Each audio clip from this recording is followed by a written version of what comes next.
30절 이하의 말씀으로 잠깐 우리가 말씀 나눕니다.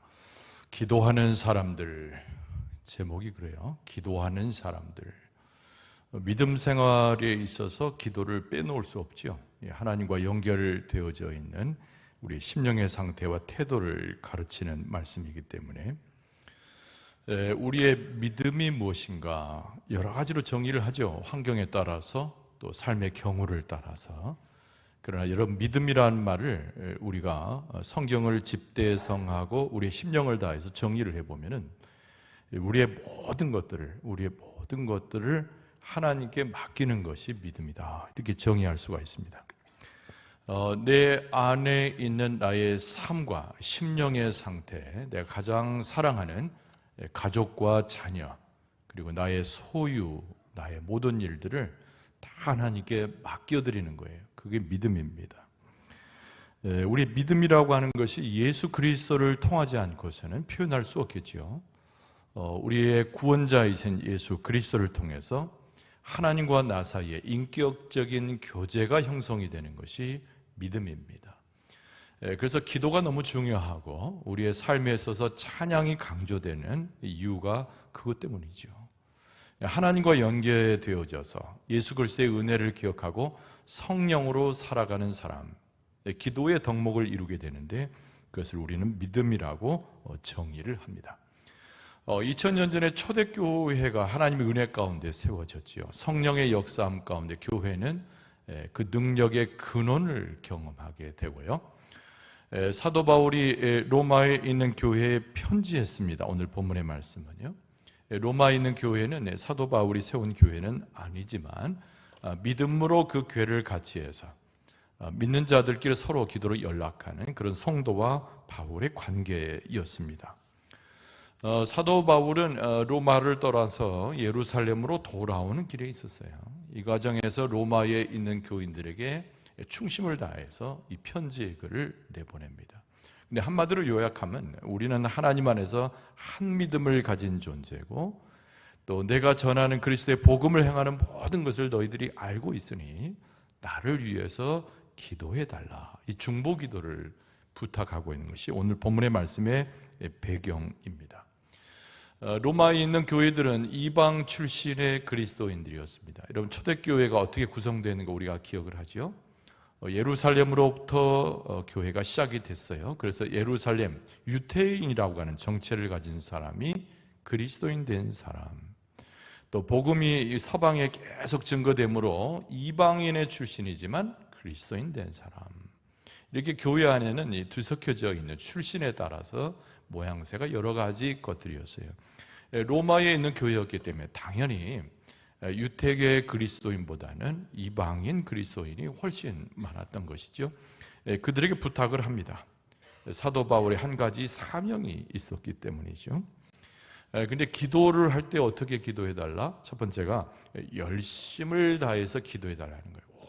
온 정성을 다해서 기도해달라는 겁니다. 여러분, 우리가 기도의 부탁을 받거나 우리가 하나님 앞에 기도할 때 반드시 가져야 될 것은, 여러분, 겉모습을 가지고 기도해서는 안 되겠죠. 기도의 모양, 형식에 치우쳐서는 안 됩니다. 기도의 자세부터 온전히 바꾸는데 열과 성의를 다해야 돼요. 또 기도의 내용도 하나님이 받으실 만한 기도의 내용으로 주 앞에 설 수 있어야 되지요. 열심을 다해 기도해달라. 그 내용이 이제 30절에 시작이 됩니다. 형제들아, 이렇게 지칭하죠. 믿음 안에서 형제 되는 겁니다. 바울은 두 가지 신분이 있었죠. 히브리인이면서도 로마의 시민권을 가지고 있었습니다. 참 연결적인 가교 역할이 잘 할 만한 그 신분이 보여줍니다만은, 유태인으로서 그리스도인 된 사람이나 이방인 된 사람으로 그리스도인 된 사람이나 믿음 안에서 형제이기 때문에 그렇게 불렀습니다. 형제들아. 그리고 중반절에 보면은 너희 기도에 나와 힘을 같이 하여 나를 위하여 하나님께 빌어달라, 이렇게 요청하지요. 열심을 다해달라는 거예요. 여러분, 기도할 때 열심을 다해야 됩니다. 부르짖는 목소리, 두 손을 들어 정성으로 하는 것 기본이고요. 우리의 심령의 상태에서 성령의 작동이 아주 능력 있게 일어나야 되는 겁니다. 그래서 기도라고 하는 것은 정성을 다해서, 열심과 성을 다해서 하나님께 부르짖는 기도가 매우 중요한 요소라고 할 수가 있겠죠. 여러분, 운동선수가 특별히 육상 또 단거리에 달리기를 하는 선수가 여러분 최선을 다하지 않으면 운동선수를 할 수 있을까요? 기록을 낼 수가 없습니다. 특히 달리기는 기록을 경신하는 것에서 의미가 있지 않습니까? 그래서 100m 출발 선상에서부터 땅 소리 나는 이 총소리에 귀를 예민하게 들고 자세를 바로 해서 빠른 출발을 해야 됩니다. 전력 질주를 해야 되겠죠. 마지막 피니시 라인을 향해서 분명히 보고 최선을 다해야 됩니다. 우리의 믿음의 기도가 그런 거예요. 우리가 하나님 앞에 기도할 때 오늘 기도하면 내일 또 할 수 있고 모레도 할 수 있고 기회가 되면 있으리라, 이렇게 방만한 태도를 갖는 것이 아니고 한 번 하나님을 만나되 성령의 인도하심에 그 폭발적인 은혜를 가지고 열심을 다해서 기도해야 되는 거예요. 그래서 사도 바울이 기도 부탁하면서 형제들아 나와 힘을 같이 해가지고 하나님께 빌어달라. 마치 운동선수가 경기에서 경주를 최선을 다하듯이 그렇게 기도해달라고 요청하는 것이죠. 여러분, 전쟁터에 나간 군인도 마찬가지입니다. 앞에 갔다가 뒤로 갔다가 상관의 명령을 들었다가 지 마음대로 했다가 이렇게 해가지고 전투에 승리할 수가 없어요. 넓은 의미에서 전쟁에서 이길 수 없다는 거죠. 영적 전쟁에 있어서는 말할 것도 없습니다. 사탄의 세력이 우리보다 크기 때문에 우리는 하나님의 은혜를 믿고 성령의 능력을 덧입어서 최선을 다하는 영적 군사로 하나님 앞에 설 수 있어야 됩니다. 그래서 오늘 30절 중반절에 보면 사도 바울이 그랬어요. 내가 우리 주 예수 그리스도와 그랬습니다. 기도할 때 반드시 기억할 것은 내 기도는 중보자이신 예수 그리스도를 통해서 하나님께 올려지는 것이다. 두 번째로 보면은 성령의 사랑으로 말미암아 너희를 권한다 그랬어요. 성령의 사랑으로 말미암아. 그러니까 열심을 다해서 열정으로 기도한다는 것은 우리가 육체적으로 억지로 하는 그런 열심을 이야기하는 것이 아닙니다. 성령의 역사와 근데 성령의 사랑으로 우리를 인도하는 그 폭발적인 성령의 역사와 우리를 중보하시는 예수 그리스도의 십자가의 증거의 은혜를 가지고 하나님 앞에 나가는 거죠. 이것이 바로 사도 바울이 로마에 있는 교인들에게 증거하고 중보의 기도를 부탁하면서 한 소리예요. 너희들이 인간적으로 나를 사랑하고 육체적으로 나와 함께함으로 열심을 내는 것이 아니라 이미 너희들의 마음에 심겨지고 구원주가 되신 예수 그리스도를 힘입고 이 성령의 역사를 통해서 아주 폭발적으로 하나님 앞에 기도해 달라 이렇게 이야기합니다. 옛날에 예배소 교회에 사도 바울이 편지할 때도 기도에 대해서 그 유명한 말씀을 했어요. 예배소 6장 18절에 보면은 모든 기도와 간구를 하되 항상 성령 안에서 기도하고 이렇게 표현했습니다.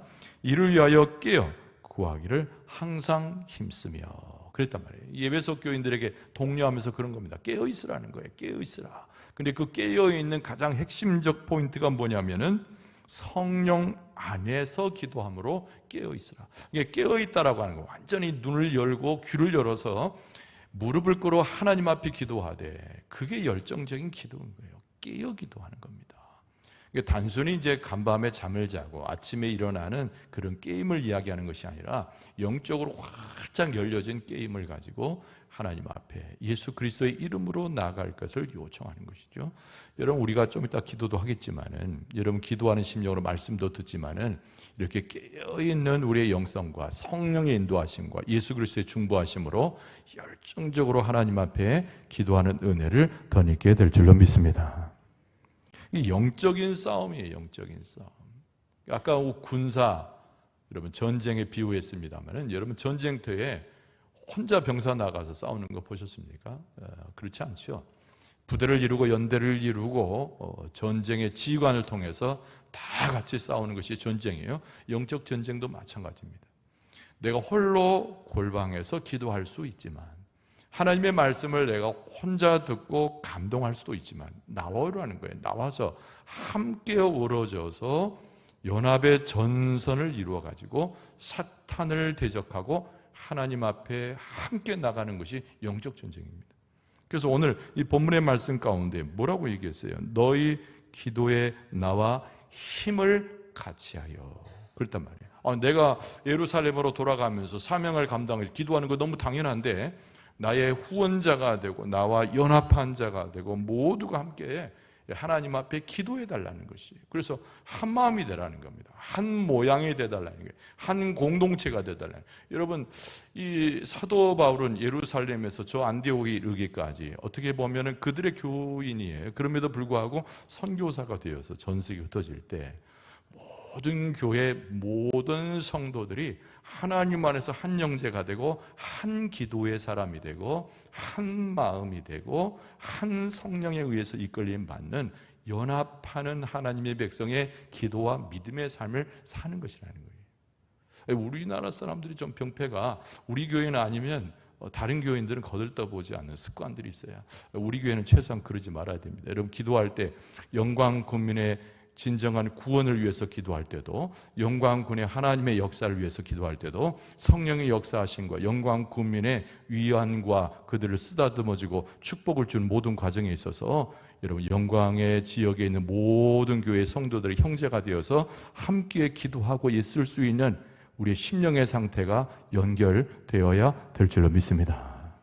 그러니까 우리 교인, 우리 가정만 생각하지 말고 우리가 함께 믿음으로 연합한 자들이 모두가 다 하나님을 찬송하고 기도하는 그 모습이 너무 아름다운 거예요. 그래서 이 사도 바울이, 아까 드린 말씀처럼 사도 바울이 세운 교회가 아닙니다. 로마의 교회는 어떻게 어떤 이가 세워졌는지 모르지만 사도 바울과 같은 복음 전도자와 그리고 예배소 교회, 안디옥 교회, 그리고 예루살렘 교회, 수많은 믿음의 사람들처럼 모두가 연합하여 이방의 땅에 세운 교회가 로마 교회인데, 그 로마 교회 성도들에게 형제들아 그러면서 우리가 연합된 마음으로 나와 너희들이 한 가지가 되어서 하나님 앞에 기도해 달라는 거예요.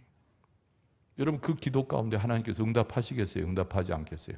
당연히 응답해 주실 줄로 믿습니다. 요한계시록 8장 3절에 보면은 마지막 때 기도자가 주님 앞에 세워집니다. 마지막 때 기도자가 세워지는데 이런 말씀이 있어요. 향연이, 그랬습니다.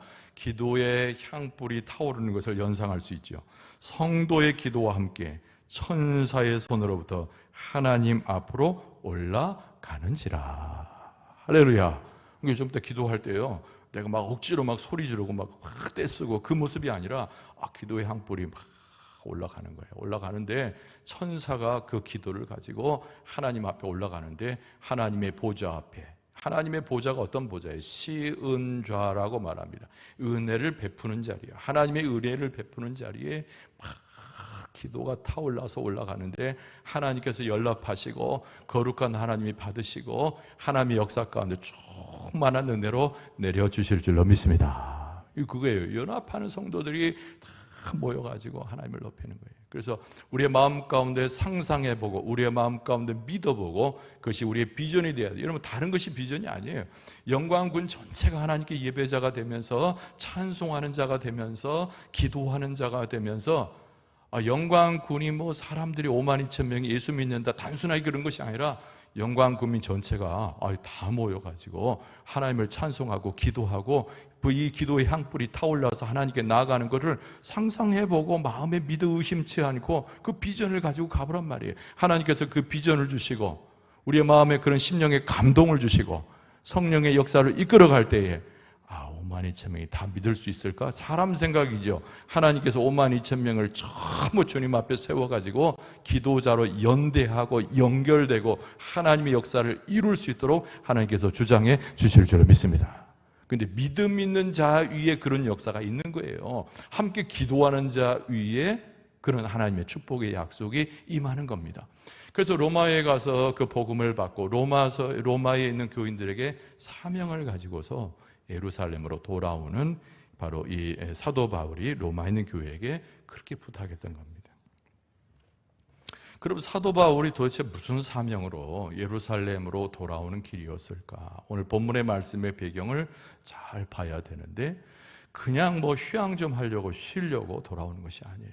여기 오늘 9절에 쉬게 하리란 말도 나오지만 목적이 쉬는 게 목적이 절대 아니에요. 사도 바울은 한 번도 자기 자신을 위해서 쉬거나 자기 안녕을 구한 적이 없습니다. 예수 그리스도를 만난 이후에는 모든 삶이 아주 철저한 복음의 삶이었기 때문에 분명한 사명을 가지고 예루살렘으로 돌아오는 길이었다. 도대체 무엇을 간구해달라고 요청하는가? 이게 우리가 깨달아야 될 것이죠. 이런 첫째는 뭐냐면 유태인이 그러니까 저기 예루살렘으로 돌아오면 제일 많이 교회 구성원들이 누구예요? 유태인들이에요. 근데 유태인들은 모두가 무엇을 믿냐? 하나님을 믿잖아요. 근데 하나님을 믿는 사람이 있는가 하면 초대교회에 예수 그리스도를 경험하지 못한 사람도 많이 있습니다. 그래서 사도 바울이 가는 곳마다 이 유태인들이 따라다녀요. 어떤 유태인들이 따라다닙니까? 예수님에 대해서 배격하는 사람들이 따라다녀요. 아니, 하나님의 자녀고 하나님의 말씀을 아는데도 불구하고 예수님을 영접하지 못한 자들이 항상 사도 바울을 대적하는 자라고 되어 있었어요. 근데 그 사명을 감당할 때 그들이 줄줄 따라오면서 바로 이 사도 바울의 사역을 방해했다는 겁니다. 그런데 사도 바울이 무슨 능력으로 그들을 물리칠 수 있단 말입니까? 고소합니까? 법정에다가 나를 억울하게 저렇게 참소하는 자들을 내가 고소합니다. 고소할까요? 아니면 사도 바울이 나가서 욕이라도 해대고 그 사람을 대적할까요? 사도 바울은 절대 그런 방법을 사용하지 않았어요. 뭐 하라고요? 기도해달라는 거예요. 할렐루야. 여러분, 기도하는 것에 하나님이 개입하실 때 아주 작은 것에서부터 풀 수 없는 큰 문제까지 하나님께서 풀어주시고 정상으로 돌아오게 하시고 하나님의 뜻이 이루어질 수 있도록 역사해 주실 줄을 믿습니다. 그러니까 로마를 따라 예루살렘으로 가는데 적이 안에 있어요. 유태인들에게 있는 거예요. 이방 백성에 있는 것이 아니고. 그래서 사도 바울을 위협하는 그 무리들로부터 하나님의 보호를 받게 해달라고 중보기도 해달라는 거예요. 그게 사도 바울의 요청입니다. 여러분, 분명한 것은 우리가 복음을 증거하다가 우리를 대적하는 무리로 잠깐 고난을 받아도 혹시 어려움에 처해 있어도 우리가 함께 기도하고 그런 관계로 연결되어질 때 하나님께서 성령을 보내시고 예수 그리스도의 십자가의 능력으로 모든 것을 풀어주시고 위안해 주시고 역사하셔서 우리의 삶이 영적으로 성공하도록 이끌어 주실 줄로 믿습니다. 이 사도 바울은 너무 그것을 잘하는 거예요. 그래서 실력자를 동원하거나 자기를 돕는 그 누구를 세워서 안전한 길을 쫓아가는 것이 아니고 기도를 부탁을 해서 성령의 은혜 가운데 그리스도께서 명하신 일이잖아요. 하나님이 명하신 일이잖아요. 이 모든 사명을 감당하기를 소원했던 사람, 이것이 바로 자기의 사명이기도 했고 이 과정 가운데서 기도의 부탁의 내용이기도 했다. 여러분, 분명한 것은 하나님의 사명을 감당하는 자는요, 인간의 연약함에 있어도 돌보십니다. 이런 구약 성경에 보면은 열왕기상 19장에 누가 나오면 그 유명한 엘리야 선지자가 나옵니다. 대단한 사람 아닙니까? 근데 말씀에 이른 대로 엘리야는 우리와 성정이 똑같은 사람이에요. 그냥 사람이에요. 그래서 우리가 너무나 잘 아는 갈멜 산상에서의 엄청난 성공을 거두었습니다. 그게 열왕기상 18장에 나오는 얘기예요. 그렇죠? 여러분, 거기서 바알 선지자들, 아세라 목상의 그 선지자들 전부 이겨내지 않았어요? 그 유명한 갈멜 산상에서의 영적 전투에서 이겼단 말이에요. 얼마나 힘이 생겼겠습니까? 얼마나 마음 가운데 희망에 차고 하나님의 권세를 인정하는 엘리야의 그 모습은 참 위대했단 말이에요. 그러나 19장으로 딱 넘어오게 되면은 엘리야의 연약함이 그대로 노출됩니다. 이세벨이라고 하는 왕후의 잔혹한 경고를 듣게 되잖아요. 죽여버리겠다는 거죠. 이 한마디에 엘리야가 쫄아들어가지고 도망을 가게 됩니다. 도망을 가서 광야로 나가게 돼요. 열사의 땅 아니겠습니까? 광야. 척박하고 낮에는 뜨겁고 밤에는 춥고 사람이 딱 죽기에 마땅한 곳이 광야입니다. 근데 우리가 잘 아는 대로 광야의 로뎀 나무 아래로 들어가게 돼요. 그리고 저 햇빛을 피해보고자 합니다만 너무 지쳐가지고 굶주린 상태에서 엘리야가 잠을 들게 되죠. 여기서 엘리야의 마음이라고 하는 것은 땅에 완전히 떨어져가지고 힘이 하나도 없어요. 척박한 심령을 드러내는 겁니다. 그런데 천사를 하나님이 보내시죠. 그리고 이 엘리야를 어루만져 주셨어요. 19장에 그렇게 나옵니다. 어루만져 주시고 먹을 것도 주시고 엘리야를 건성케 해서 하나님의 위대한 선지자로 다시 세워주셨는 줄로 믿습니다. 그러니까 이 엘리야를 도왔던 자는 사람이 아니에요. 엘리야를 돕고 그로 하여금 기운 차리게 하고 힘있게 한 것도 광야의 그 누가 아니란 말이에요. 그러니까 하나님께서 직접 엘리야를 돌보시고 심지어는 천사를 보내 위로하시고 심지어는 먹을 것을 가져다 주어서 엘리야를 하여금 육신적으로나 영적으로 소송되도록 역사하셨던 것이 하나님의 역사이다는 거예요. 여러분, 하나님의 일을 하는 사람, 하나님의 비전을 가지고 하나님의 뜻의 그 사명을 감당하기 위해서 애쓰는 자는 잠깐 고난이 만나고 광야의 로뎀 나무 아래서 죽기를 생각하고 잠이 드는 모습에 그 모습에 이를지라도 하나님께서는 기도를 기억하셔서 그 하나님의 백성을 기억하셔서 살리시고 생육하게 하시고 일어나게 하시고 사명을 감당할 수 있도록 역사해 주시는 줄로 믿습니다.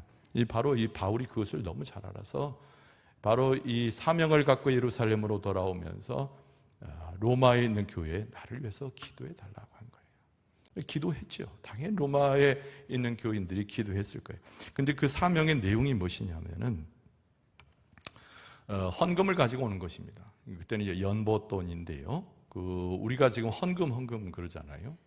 근데 그 연보란 말 썼습니다. 옛날에 연보. 근데 연보가 헌금하고 같으면서도 조금 달라요.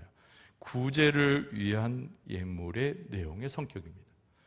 그러니까 이 처음에 예루살렘 교회가 시작될 때 왕성했지만 점점 그 핍박이 오고 스데반의 순교 이후에 엄청난 핍박이 왔어요. 그러다 보니까 교세가 약해지고 교회가 힘들어졌습니다. 이를 안 로마에 있는 교인들이 헌금을 모은 거죠. 그래서 그 헌금을 바울에게 붙여서 전달해 주기를 원했습니다. 자, 여기 상황에서 아까 드린 말씀처럼 로마에 있는 교인들의 대부분은 뭐예요? 이방인 출신 그리스도인들인 거예요. 그러니까 유태인들이 볼 때는, 이스라엘 사람들이 볼 때는 그냥 이방인인 거예요. 예수 그리스도를 통해서 교회를 이루었지만 이방인들입니다. 대부분이 이방인들이에요.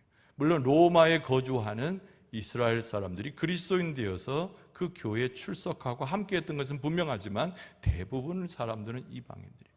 그 예루살렘에 있는 사람들 중에도 이방인도 있었겠죠. 그러나 대부분은 유태인들이에요. 그러니까 유태인과 이방인 사이라고 하는 것은 아무리 예수 그리스도를 통하여 성령의 하나 되심이지만 그것을 인정하지 못한 사람들이 많았다는 거예요. 그러니까 이 이방인들이 헌금한 것을 가지고 오는 이 바울이 연약한 예루살렘 교회를 돕기 위해서 이거 로마에 있는 교인들이 헌금한 것이니까 받아주세요 라고 하는 것이 간단한 일이 아니었다는 거죠. 어떤 의미에서는 큰 의미도 가지고 있습니다. 반대로 이야기할 때 만약에 예루살렘에 있는 교인들이 잘 고맙다고 받으면 어떻게 돼요?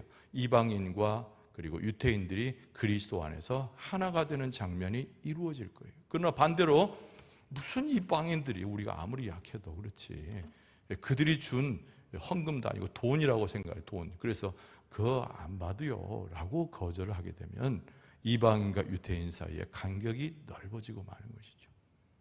가뜩이나 위협에 처해 있던 바울이 이 사명을 감당해야 되는 거예요. 그리스도 안에서 하나를 이루는 교회의 모습을 완성시키는 그 하나의 연보 이야기지만은 큰 의미를 가지고 있었던 것이죠. 그래서 도와달라는 거예요.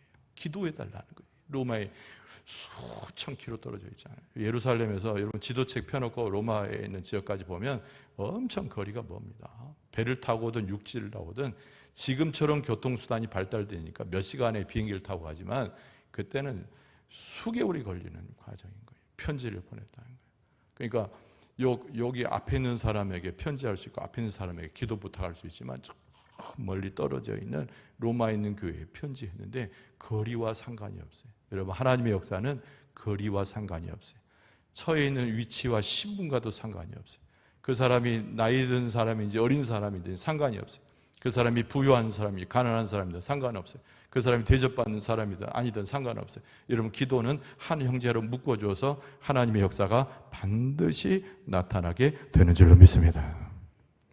여러분, 교회라고 하는 것을 가만히 요쯤에서 생각해 보면 여러분, 교회는 연약한 곳이에요. 예수 그리스도로 이름으로 모여지는 곳이 교회지만 연약한 것이에요. 왜냐하면 사람의 연약함 때문입니다. 오해도 생깁니다. 때로는 불화도 생겨나게 되고 서로 시기 때문에 교회가 어려움을 많이 겪어요. 여러분, 초대교회 우리가 모범으로 삼을 만한 것들이지만은 초대교회가 완전하지 않았어요. 그런데 예수 그리스도 안에서 성령의 은혜 가운데서 교회는 계속 변화되고 있습니다. 이것이 특징이죠.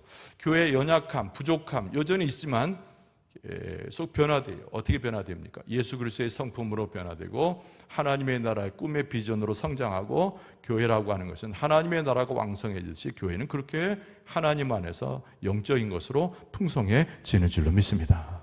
연약함에도 이 모든 과정이, 초대교회 현재 이 교회가 성장하는 과정과 초대교회가 부흥하는 요소들이 갖추어져 있는 상황입니다. 그래서 로마에 있는 교인들에게 내가 이 사명을 잘 감당하도록 예루살렘에 있는 유택의 그리스도인과 이방인들이 하나가 되도록 기도해 달라고 요청한 것이죠. 여러분, 나중에 어떻게 됐을까요? 궁금하시죠? 예루살렘 교인들이 바로 사도 바울을 환영하면서 그 연보돈을 받고 함께 기도하여 하나님을 찬송한 줄로 믿습니다. 그래서 이것이 초대교회의 엄청난 역사적인 일로 이루어지게 되는 거예요. 그래서 교회는 하나고 교회는 형제들이며, 그리고 이것이 사도 바울이 이 사명을 감당할 수 있었던 이유가 뭐예요? 기도를 부탁하고 기도 가운데 하나가 되고 놀라운 하나님의 축복이 임할 때 이 장대한 역사가 이루어지게 되었다. 그러면서 사도 바울이 마지막으로 부탁한 것이 뭐냐면 이 평안을 위해서 기도해 달라는 거죠. 오늘 33절에 보면은 평강의 하나님께서 너희 모든 사람과 함께 계실지어다. 아멘. 할렐루야. 할렐루야. 중간에 오죽했으면 아멘이란 말까지 붙여서 서신을 쓰고 있는 것이죠. 평강의 하나님께서 우리 모두를 연합되게 하고 우리의 모두를 기도 가운데 세우게 하시는 그 하나님의 역사를 통해서 모든 사람과 함께 하나님이 계실 것을 내가 요청하고 구한다. 그러면서 아멘 이러면서 하나님 앞에 찬송하는 거예요. 여러분, 하나님께서 우리 교회에 평강의 사명, 또 하나가 되게 하는 사명, 그리스도의 복음이 증거되는 사명을 우리 교회에 주실 때 하나님께서 우리 교회를 통하여 반드시 이루어 주실 줄로 믿습니다. 반드시 이루어 주실 줄로 믿습니다. 우리의 인간의 힘과 지혜로 절대 아니에요. 여러분, 그것이 오히려 개입되면은 자꾸 늦어지고 실패하게 되어 있습니다. 그러나 성령의 강권적인 역사와 기도하는 무리를 통해서 그리스도의 은혜가 선포되고 하나님의 역사가 이행이 되면은 막을 자가 없고 넘어질 이유가 없고 잠깐 고난을 받아도 능히 승리하게 될 줄로 믿습니다. 그러니까 이루어지기 전부터 평강의 하나님을 소유하고 이루어지기 전부터 확신에 거하고 이루기 전부터 하나님의 함께 하심을 경험한 자가 사도 바울이었고, 이것에 동참한 자가 바로 로마에 있는 교인들이었고, 이것을 귀하게 기도 가운데 받아들인 자들이 예루살렘 교회였다는 거예요. 이게 아름다운 초대교회의 모습입니다. 여러분, 하나님께서 오늘 우리가 기도할 때 들어주시고 한국교회도 변화시켜 주시고 우리 교회도 변화시켜 주시고 이 지역에 있는 5만 2천 명의 영광 국민도 영적으로 살아 움직이게 될 줄로 믿습니다. 다시 한번 말씀 가운데 확신하면서 오늘도 기도하고 주님 앞에 나아가는 여러분과 저희 모습 될 수 있기를 주의 이름으로 축원합니다.